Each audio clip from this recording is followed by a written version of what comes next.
Try naman natin itong another recipe ng chicken. Babad muna natin siya sa paprika. Ayan. And then spread lang natin ng salt, calamansi juice. Okay, konting himas-himas lang hanggang sa makoat sila. And then separate. Magtutunaw ako ng chicken powder. Naglagay ako ng 2 cans of mushroom sauce. And then butter.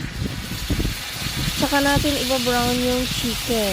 So, wag natin sunugin. Then, ayan.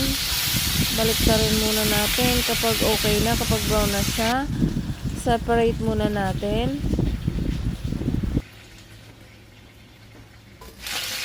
Yung pinagprituhan natin guys, wag nang itapon. Doon na tayo magigisa ng bawang at sibuyas.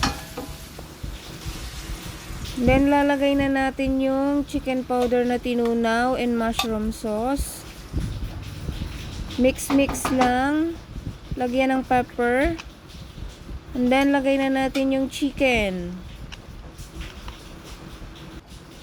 Spread natin yung mushroom. And then, spinach. O, diba guys, ang sarap. Try nyo na to.